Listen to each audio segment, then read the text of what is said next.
नमस्कार विद्यार्थी मित्रांनो, तुमचं स्वागत आहे आपल्या बी द बेस्ट या यूट्यूब चॅनलला. आणि आज आपण क्लास 6 मराठी याचा 7वा लेसन बघतो आहे, आजोबांचा 3 पुड्यांचा डबा. मित्रांनो, विचार करा की आपण एखाद्या नदीकाठी किंवा समुद्राच्या काठी फिरायला गेलो.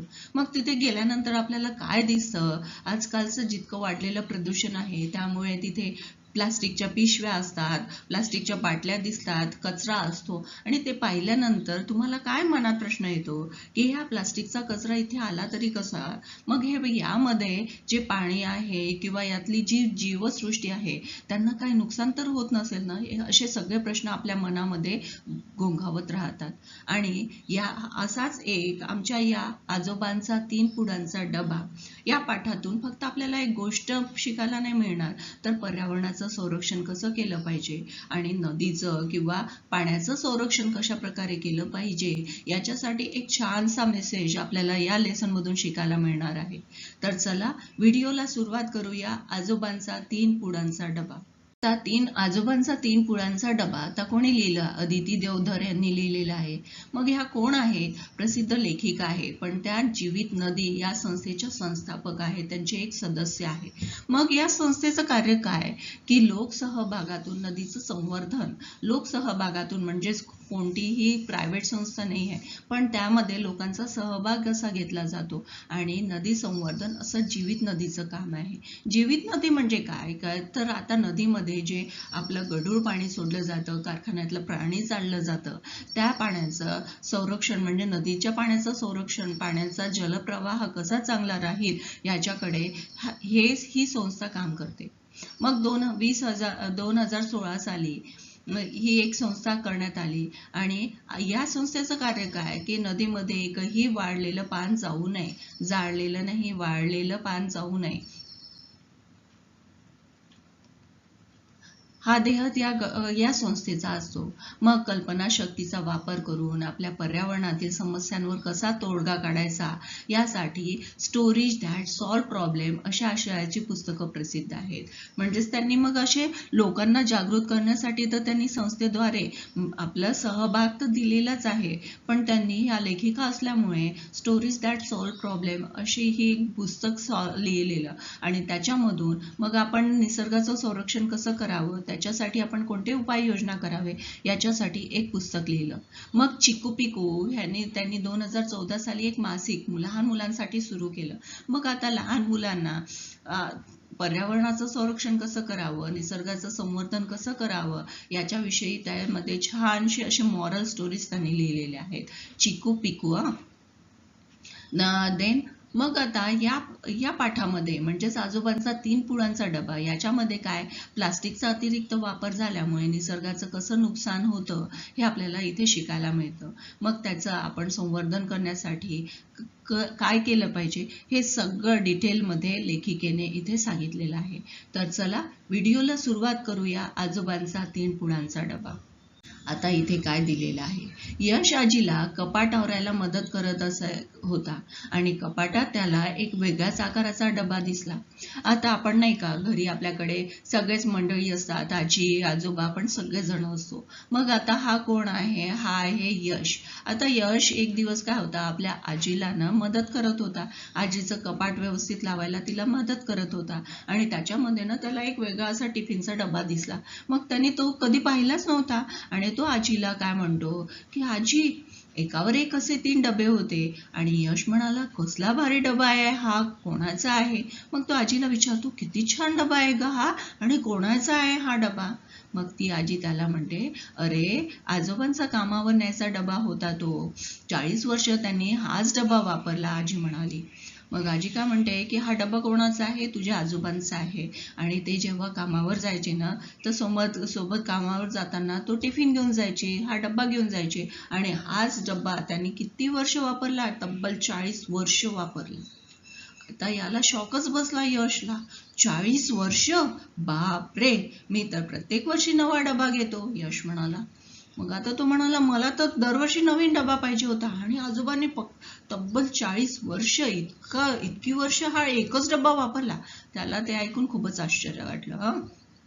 का, तुझ्या मागच्या वर्षीच्या डब्याला काय झालं बघ? आजीने विचारलं. मग आजी त्याला विचारते, काय झालं तुझा मागच्या वर्षीचा डबा होता की, मग त्याला काय झालं? मग तो काय म्हणतो, तो प्लास्टिकचा होता ना, त्याचं झाकण सेल झालं की मग आम्ही नवा डबा आणतो. यश म्हणाला.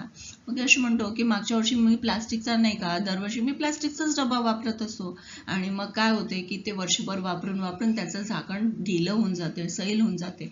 आणि मग त्याच्यातनं काय होते की त्याच्यातले पदार्थ, त्याच्यातलं म्हणजे भाजी पोळी ही बाहेर यायला लागते, ती सांडायला लागते. म्हणून मग आम्ही काय करतो, दरवर्षी नवीन टिफिन घेतो. असं कोण म्हणाला? यश.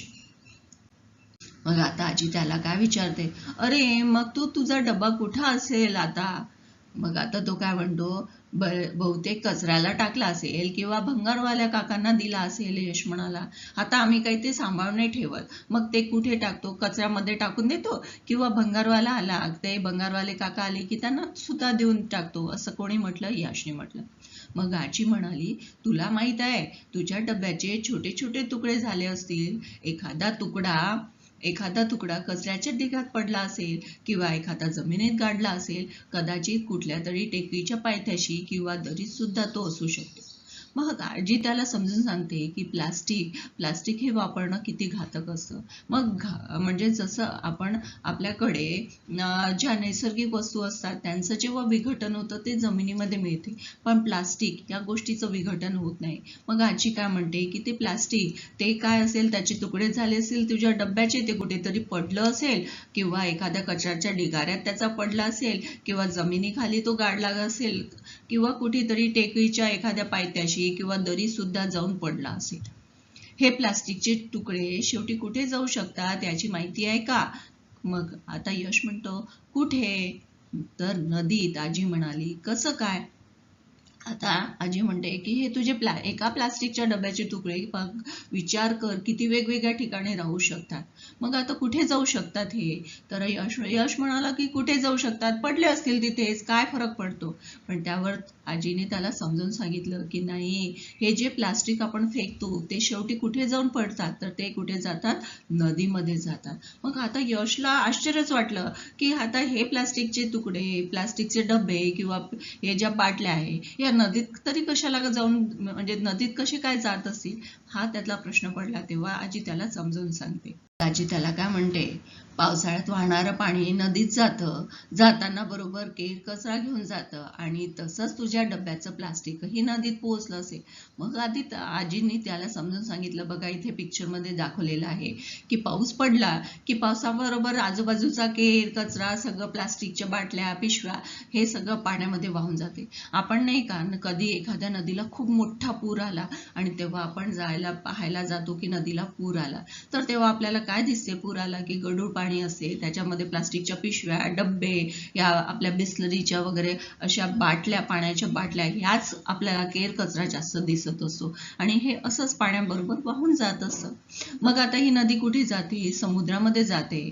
मग त्याच्यामध्ये हे जे मासे असतात ते मासे खाऊन समजून हे प्लास्टिक, म्हणजे मासे हे काय करतात? मग हे अन्न समजून ते प्लास्टिक खातात. प्राणी, पक्षी, माणसं हे पकडून खातात. मग प्राणी, पक्षी आणि मग हे प्लास्टिक कुठे बरं जात असेल? आजीने विचारलं. मग आता विचार करा की हे जे कचऱ्याच्या ढिगाऱ्यामध्ये आपल्याला जिथे पडलेला कचरा किंवा हे प्लास्टिकचे असतात, मग याच्यामध्ये आपण प्लास्टिकच्या पिशव्यामध्ये काय करतो? पुष्कळदा कचरा भरतो किंवा खायचं अन्न टाकतो आणि ते बाहेर नेऊन टाकतो. मग त्यावेळेला काय होते की हे जे पक्षी असतात किंवा बाहेरची जनावरं असतात हे त्या प्लास्टिक मधलं खाण्याचा प्रयत्न करतात. मग काय होते, त्यांच्या खाण्यामध्ये हे प्लास्टिकचे पिशव्या किंवा प्लास्टिकचे कण त्यांच्या पोटामध्ये जाते आणि ते त्यांच्यासाठी काय असते? हानिकारक असते. आजी काय म्हणाली, मग त्यांच्या पोटात जाते आणि मग काय होते? निसर्गाला तर म्हणजे त्रास होतोच, म्हणजे पाण्यामध्ये पण गेलं तरी प्रॉब्लेम आहे, जमिनीवर तसाच कचरा पडला तर बाकीचे पक्षी प्राणी हे खातात, त्यांच्या पोटामध्ये प्लास्टिक जातं. म्हणजे एकूणच काय, प्लास्टिक सगळ्यांना काय आहे? हानिकारक आहे. मग आता यशला हे ते पटलं आणि तो म्हणाला, बापरे, त्यांच्या पोटात? म्हणजे त्याला आश्चर्यच वाटलं की एक प्लास्टिकचा मी डबा फेकला तर ते कुठे कुठे जाऊ शकतो, हे ऐकून त्याला शॉकच बसला. मग त्यावर आजी त्याला म्हणाली, अरे स्टीलचा डबा मात्र बरीच वर्ष टिकतो. डबा तुटला तरी तुटलेल्या स्टीलच्या वस्तू वितळून नवा डबा तयार करता येतो. यश हे ऐकून सगळं थक्क झाला आणि म्हणाला, म्हणजे प्लास्टिक माती, नदी, देन प्राणी, पक्षी आणि आपल्या सुद्धा पोटात जातं. मग आजी म्हणाली, हो रे. म्हणजे आता त्याला आश्चर्यच वाटलं की आजीने त्याला समजावून सांगितलं की जेव्हा आपण स्टीलचा डबा वापरतो, मग तो पुष्कळ दिवस एकच डबा आपल्याला दरवर्षी घ्यावा लागतो का? नाही, पुष्कळ वर्ष टिकतो. पण एखाद्या वेळेला तो डब्याचं झाकण ढिलं झालं, टिचरलं किंवा खराब झालं तर आपण काय करतो की ते मोडमध्ये देऊन नवीन डबा घेऊ शकतो. पण त्या स्टीलला काय होते, पुन्हा वितळून त्याच्यापासून नवीन डबा तयार करता येते किंवा नवीन वस्तू तयार करता येते. म्हणजेच त्याचं काय होते की तो म्हणजे त्याचं पुन्हा रिसायकल होत असते. तर त्याच्यामुळे काही नुकसान होतं का स्टीलच्या? आणि ते आपल्या शरीरासाठी अगदी योग्यच असतं. आणि जे आपण प्लास्टिक फेकतो, मग ते प्लास्टिक कुठे मातीमध्ये जाऊन मिक्स झालं, मग तिथून आपण जे खातो भाजीपाला किंवा अन्न, त्याच्यामुळे सुद्धा ते प्लास्टिक आपल्या पोटात जाते, नदीमध्ये जाते. ते जे मासे आहेत, प्राणी आहे, पक्षी आहे, या सगळ्यांच्या पोटामध्ये काय जात आहे? प्लास्टिक जात आहे. मग हे ऐकून तर यशला एकदम शॉकच बसला आणि आजी काय म्हणाली, की हो रे, आपल्या सुद्धा पोटात हे प्लास्टिकच जातं. मग काय दिलेलं आहे बघ. मित्रांनो, तुम्हाला हा लेसन कसा वाटला कमेंटमध्ये जरूर कळवा आणि व्हिडिओला लाईक, शेअर आणि सबस्क्राईब करायचं विसरू नका, जेणेकरून नवीन येणारे अपडेट्स तुमच्यापर्यंत पोहोचतील. मग आता काय दिलेला आहे शेवटचा पॅरेग्राफ बघा आता. थोडा विचार करून यश म्हणाला, आजोबांचा हा डबा मी वापरू का शाळेसाठी? मग आता तो म्हणाला की आजोबांनी 40 वर्ष वापरला, आता मी वापरू माझ्या शाळेसाठी. आजी म्हणाली, हो वापर की. आणि यशने मनात पक्के ठरवले, यापुढे प्लास्टिकचा डबा कधीच वापरायचा नाही. मित्रांनो, या लेसनवरून आपल्याला काय शिकायला मिळतं की प्लास्टिक हे किती हानिकारक असते. त्याचं विघटन मुळेच होत नाही, उलट ते आपल्यासाठी नुकसानदायकच असते. म्हणून शक्यतो आपण सुद्धा प्लास्टिकच्या वस्तूंचा वापर टाळावा. ज्या प्लास्टिकच्या पिशव्या ज्या बॅन केलेल्या आहेत गव्हर्नमेंटने, त्याचा वापर कमीत कमी करायचा. त्याच्याऐवजी आपण भाजीपाला आणायचा आहे, मार्केटला जायचं आहे, कापडी पिशवी घेऊन जाऊ शकतो. प्लास्टिकचे डबे आहेत त्याच्याऐवजी आपण स्टीलचे डबे किंवा आणखीन काही वस्तू वापरू शकतो. तर तुम्हाला हा कसा वाटला लेसन मला कमेंटमध्ये जरूर कळवा. आपण इथेच थांबूया, लगेचच भेटूया या लेसनच्या क्वेश्चन आन्सर्समध्ये. तोपर्यंत थँक्यू.